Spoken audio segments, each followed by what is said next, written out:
नमस्कार। समस्त व्यापारी आमजन सबको नमन करता हूँ। जैसे ही घटना का पता चला, मेरा नाम अफसर दायमा, मैं स्वर्गीय जगत सिंह दायमा साहब का बेटा हूँ, जिन्होंने 30 साल बानसूर में राज किया था। लेकिन जो ये घटना आज हम देख रहे हैं, ये घटना कोई आज की हुई पैदा करी हुई नहीं है। मेरे से पूर्व के वक्ताओं ने पूरे घटना का विश्लेषण किया होगा, उससे पहले के वक्ताओं ने सारी बात कही होगी, शासन प्रशासन की भी कही होगी। लेकिन मैं ये मानता हूं जो ये डर का माहौल नहीं है, जो प्रशासन का डर आज नहीं है, उसके पीछे कहीं ना कहीं कारण आज यहाँ पर जो स्थानीय विधायक या मंत्री हैं, उनका सबसे ज्यादा मैं महत्वपूर्ण कारण मानता हूं। क्योंकि बेलगाम प्रशासन है, सारे के सारे सिपाही तो उनकी ही सेवा में लगे रहते हैं। कोई इस बात को बोलने को तैयार नहीं। लोग आचार संहिता की वजह से डरे रहते हैं। लोग आचार संहिता लागू हो जाए उसके बाद विरोध प्रदर्शन करने की बात करते हैं। लेकिन ये जब तक आचार संहिता लागू हो जाएगी, ऐसे ना जाने कितने सैकड़ों बच्चों की आंखें फूट जाएंगी, कितनों की माएं रह जाएंगी, कितनों की पत्नियां विधवा हो जाएंगी।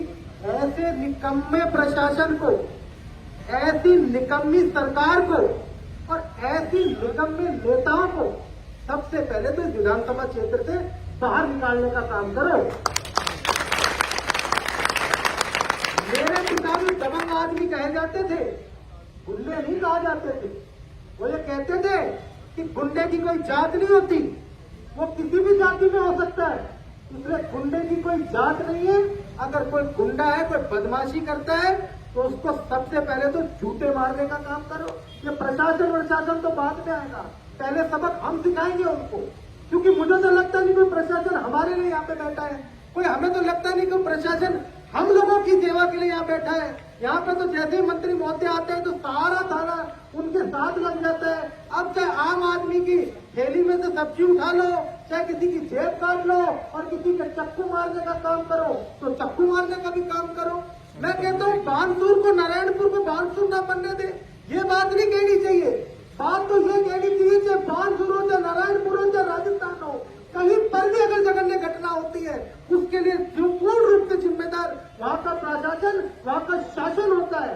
आज 4 दिन का वो समय लेके गए हैं।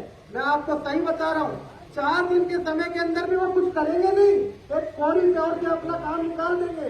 बात इसकी नहीं है कि आप मुलजिम को पकड़ रहे हो, बात इसकी है, सबसे महत्वपूर्ण बात है कि मुलजिमों को दिल में डर क्यों नहीं है, क्यों उनके सोटे नहीं पड़ते, क्यों उनके जूत नहीं पड़ते, क्यों उनके ऊपर वो कार्रवाई नहीं होती जो आज यूपी के अंदर योगी आदित्यनाथ करता है। क्या मजाक गुंडा राज का?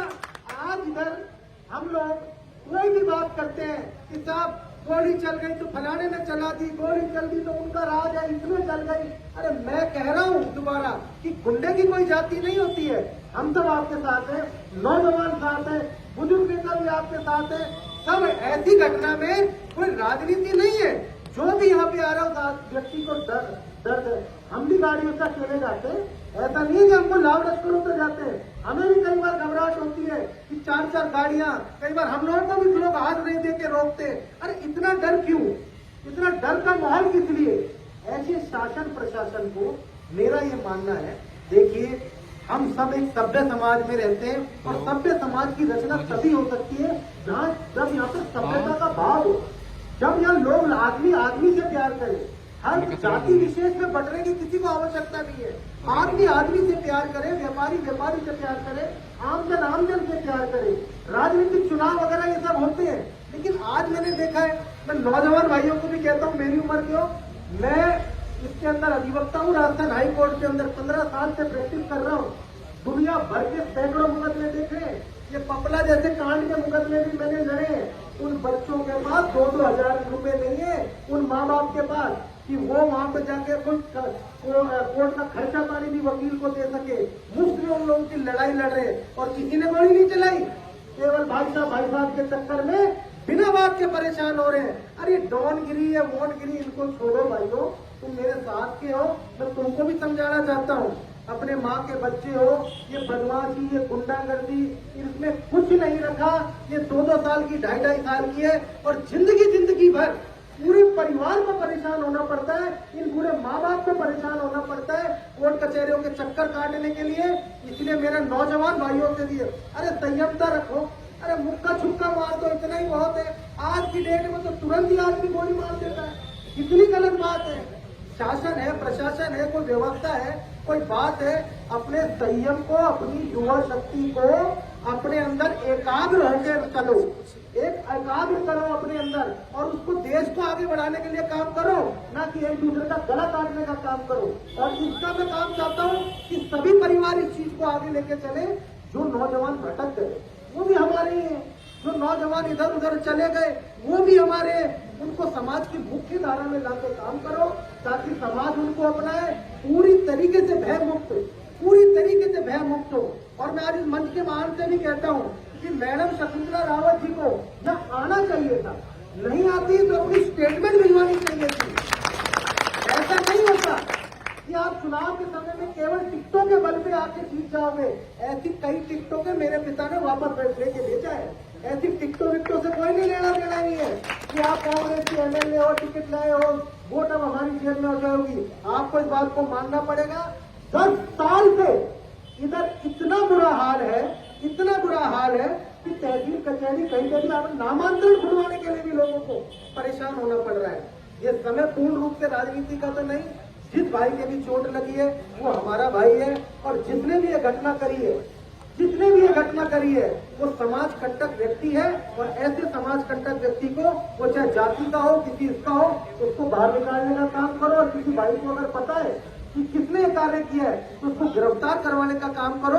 और पुलिस अगर ये काम नहीं करती है तो 4 दिन के बाद हम सब मिलके, कोई अपनी अकेली धाड़ मारने के लिए नहीं आया, हम सब मिलके सड़क की बात होगी तो सड़क तक उठाएंगे और अगर सदन तक पहुंचाने का मौका दिया तो सदन तक भी पहुंचाएंगे।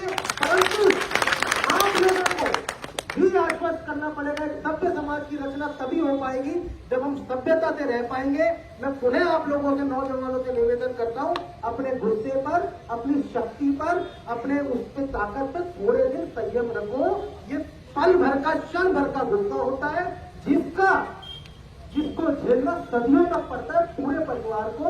इसी बात से मैं अपनी बात को विराम देता हूं। आप जब आह्वान करेंगे, जब कहेंगे, हम सब लोग आपके साथ हैं। जहां लड़ने की बात कहोगे, मंत्री तो मंत्री, हम मुख्यमंत्री तक के भी मुंह में कहने को तैयार है कि आज इधर इस राजस्थान में पूर्ण रूप से जंगल राज है और इस जंगल राज को उखाड़ने का समय आ गया है। बहुत बहुत धन्यवाद।